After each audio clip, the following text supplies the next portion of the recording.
Buti na lang may kakilala ang aking yuan dito sa kanyang kaklase ngayong grade 5. Hi, hello, ako si Mama Lai. Samahan niyo ako ulit sa aking ganap ngayong araw.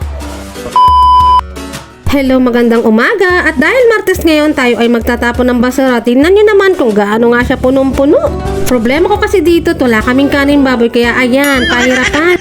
At habang tulog pa yung aking mag-aama at medyo maaga pa nga niyan at naaga na rin ako nag-almusal, para samahan nyo muna ako. Ang kinakain ko pa ulit ay champurado, ay galing kahapon. Marami pa ito, kaya aabuti pa na ilang araw. Luto na rin pala ako ng aming lunch para mamaya pagising wala na akong masyadong iintindihin. Totoo lang, hirap na hirap ako mag-adjust ng oras dahil madaling araw na nga nauwi ang aking asawa. Kung tutusin ko, konti lang ang aking tulog dahil pagising-gising nga ako. Wala po kasing susi si Papa Chuck dito sa bahay namin kaya ako lang din ang nagbubukas. Ako lang po talaga. Simpleng pork steak lang ang aking niluto mga mi para mabilisan luto lang at aabutin pa yan hanggang gabi. Kayo ba mga kananay, maaga na rin ba kayo nagluluto? Inaabot din ba siya ng gabi? Dahil medyo maaga pa nga, ayan, tulog na tulog yung mga tatay. Maya nagising na rin si Papa Chuck dahil nga siya ay unang papasok sa amin. Nga siya nakakain kagabi kaya ngayon niya kinain yung hapunan niya. Maya ako ay nauna muna naggayak bago si Kuya Yuan. Maya mga 11 o'clock kaya binisan ko na nga si Kuya Yuan dahil maaga nga kaming papasok ngayon. Ay kaway sa mga nanay na Disney princess na araw-araw na itong routine. Flex ko nga pala yung aking grade 5. Oh my god mga mi, malaki pa siya sa akin at matangkad pa talaga siya sa akin. Oras na para umalis mga mi at dahil mauubusan na naman kami ng tricycle.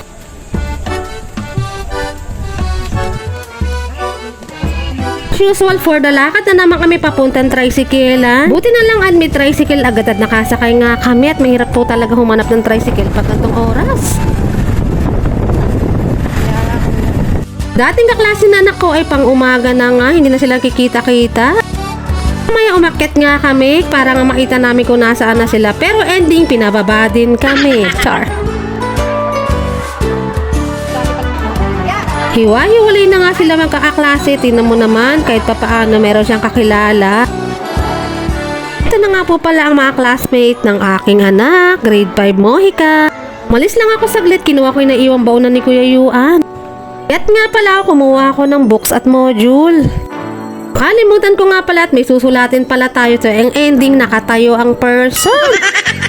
Sabi, hirap na hirap ako sa position ko niyan pero laban lang para sa anak. Kailangan kasi natin mabigyan ng books at module. Jorong, timing ang kuha ko niya at sila ay nagpa-plug ceremony sa loob. Antay tuloy ako ng ilang oras pero carry boom boom lang. Maya-maya kami ay nagpaalamanan na nila Mami Rose at ito nga nang sa tricycle nga ako. Di naman dapat ako magta-tricycle kaya lang ang dami kong bit-bit mga mom. Hello mga moms. Hello everyone. Kain tayo. Hindi na po ako nakapag-video sa school at ang dami ko po talagang ginawa. Kuha din ako ng libro dyan, yung bigat dyan. So ayan, kain tayo. So ayan mga Mars, saluhan nyo ako at nagkamay na nga ako at gutom na talaga yung nanay nyo. Kita ko lang pala yung libro na napakarami mga sakit sa likod niyan dyan. Kailangan ko kasing kunin yan. Mamaya nga, schedule ko na ng paglilinis ng CR pasentabe at binlord ko na lang muna at talagang marami kaming mancha dito sa aming tiles. Saan nyo, pag nagkaluwag-luwag kami ay papaayos ko po talaga itong bahay paunti-unti. O siya yun lang muna. Maraming salamat, bukas ulit.